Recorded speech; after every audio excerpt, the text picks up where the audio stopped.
Magandang araw mga bayang karerista. Nandito na naman po si Rematista na magbibigay sa inyo ng karera tips and analysis. Ngayong araw ng linggo, November 17, 2024. Meron tayong 7 karera ngayong araw na to. Bago nga pala akong magsimula, meron nga pala akong pag-giveaway ng 100 Gcash at 5 ang pwedeng manalo pag na-reach na natin ang 1,000 subscribers. Paalala ko lang po, para lamang po to sa mga subscribers ko. Kaya kung hindi ka pa nakasubscribe, kaya mag-subscribe ka na. At i-hit mo na rin ang notification bell para updated ka lagi sa mga bagong ilalabas kong video. Mag-subscribe na kayo, baka sakaling manalo ka sa ating pag-giveaway. So balik tayo sa karera tips and analysis at simulan na natin. Race 1, simula na winner take all event. Isang 3-year-old and above maiden race. Ito sosolohin ko na po ito. Numero 6, Dakota Elegance. Nasasakyan ni J.D. King Flores. Ang ganda ng tinakbo nito sa barrier race niya. Meron tong 113.2 sa 1200. Itong November 9 lang. Isang debanderang kabayo at may inam tong kabayo na to. Di nga masyadong tinodo to nung barrier niya. Pero ang ganda pa rin ng preba. Sosolohin ko na po ito. Numero 6, Dakota Elegance.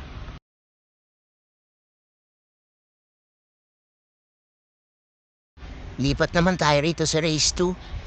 Simula ng pick 6 event. Isang 2024 Pilracom. Second leg, 3-year-old imported and local challenge. Ang pampremera ko rito, itong numero 5 Birchton na nasa ni Jeff Sarate. Last run ito mukhang mabibitin pa si kabayo dahil aabutin pa nga siya ni Perfect Shot sa race na yun.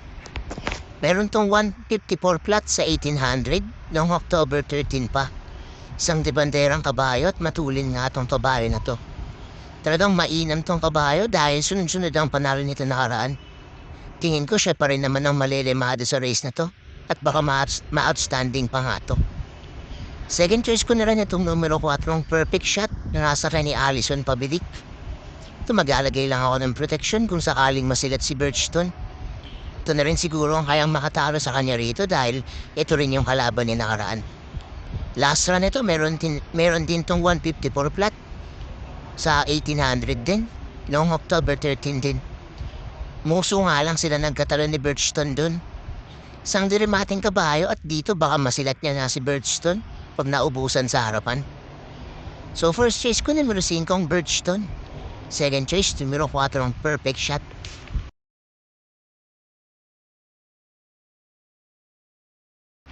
Dito na tayo sa race 3. Simula ng pick 5 event, isang 2024 Pilracom PCSO Grand Derby. Ang primero ko rito, itong numero 4 ng Batang Manda, sasakyan ni Patty Dilema. Ang ganda ng tinakbo nito last win niya. Meron tong 138.6 sa milya, nitong October 27 lang. Isang debanderang kabayo, pero pwede rin namang isunod lang dahil may remate na rin to. Ito ngayon ang napupunto sa race na to. Sumalida lang ito ng maayos, baka ito na rin ang manalo sa race na to. Second choice ko naman itong numero 1 Worshipful Master, ang sasakyan ni Elep de Jesus. Mainam din tong kabayo na to. Mukhang nag-aabang lang to ng tiyempo. Last win ito, meron tong 124.4 sa 1400 noong August 25 ba. Bandera tapos nga siyang nanalo dun. Matibay itong kabayo na to sa harapan kahit may kalutsahan siya. Maganda pa yung posisyon niya ngayon kaya hindi matatabunan to sa largahan. Baka ito ang mauna sa race na to at kapag walang nagbigay ng pressure, baka makadihado itong kabayo na to. So first choice ko numero 4 ng Batang Manda. Second choice numero 1 Worshipful Master.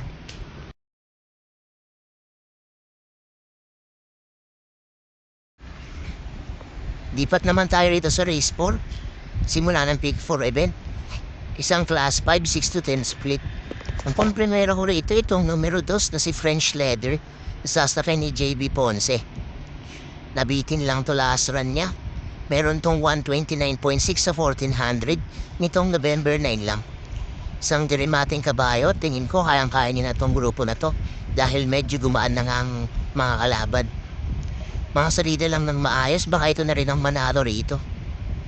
Second choice ko naman itong numero 4, I Love Mati. Sasakyan ni JB Guerra.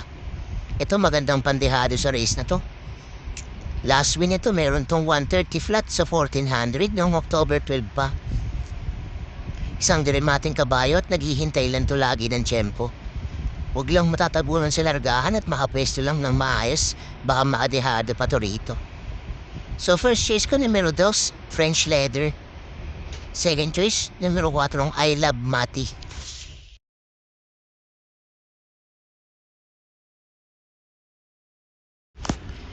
Dito na tayo sa race 5. Puling extra double para sa araw ng linggo. Isang class 4, 16 to 21. To solo na lang po rito. Numero 4, Batang Kangalu. Sasakyan ni JD Team Flores. Ito medyo nagkakaproblema lang sa pagsalida pero mababa na to rito sa grupo na to. Last run nito meron tong 114 flat sa 1200 nitong November 8 lang.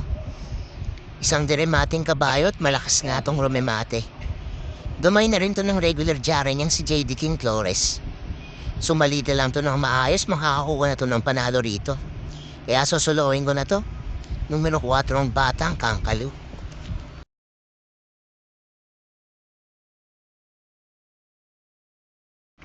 Lipat naman tayo rito sa race 6. Uling daily double para sa araw ng linggo.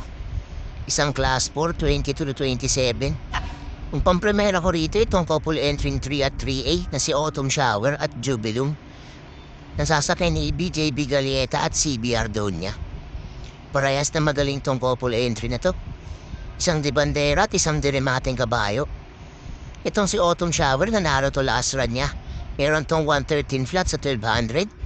Noong October 18 pa. Sunod-sunod nga ang panalo nito nakaraan. Medyo hindi lang maganda sumalita pero nakakapanalo pa rin kahit naiiwan. Ito namang si Jubilum meron tong 127 flat sa 1400 noong October 13 pa. Isang debanderang kabayo at sanay na rin sa malalakas na laban. Maipwesto lang tong couple entry nito ng maayos baka sila na rin dumating parehas pagliko ng home stretch. Second choice ko na rin itong numero 4 ang Work Bell na nasa ni JB Hernandez. Ito mukhang ganga pa ulit sa racetrack. Last win ito matagal na. Meron tong 153 flat sa 1800 noong March 25, 2023 pa. Isang diremating kabayo at mababa na nga ito rito sa grupo na to. Sanay ito sa matitinding laban dahil matataas na grupo ang mga nakakalaban nito dati. Balik ang renda sa regular jockey niyang si JB Hernandez. So first choice ko, couple entering 3 at 3A, Autumn Shower at Jubilum. Second choice, numero 4 ang Work Bell.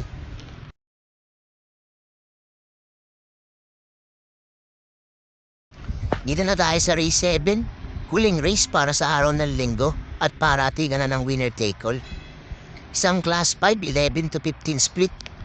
Ang pampremero ko rito itong numero 5 Kaboom, nasasakay ni Pabs Cabalejo. Nabitin lang to last run niya. Meron tong 128.6 sa 1400 nitong November 10 lang. Isang diremating kabayo at sanay na rin sa malakas na laban. Huwag lang matatabunan sa largahan at maipwesto lang ng maayos, tingin ko makakaraos na to rito. Second choice ko naman itong numero 2 na si Rocking Bell na sa ni Apprentice Jare GL Shego Jr. Ito mababa na rin sa grupo tong kabayo na to. Last run ito meron tong 115 flat sa 1200 nitong November 8 lang. Nasigunda nga ito dun kay Lucky Julian. Pwedeng ibandera, pwedeng iremate tong kabayo na to. Tingin ko naghihintay lang to ng tiyempo. Dito makadehade pa tong kabayo na to. So first choice ko numero 5 Kaboom. Second choice numero 2 Rocking Bell.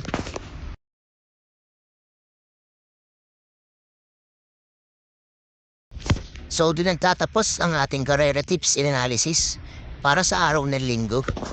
Maraming salamat sa mga nanood at sana'y magsitama tayong lahat. God bless sa inyo mga bayang karerista. Don't forget to like, comment, and subscribe for more karera tips.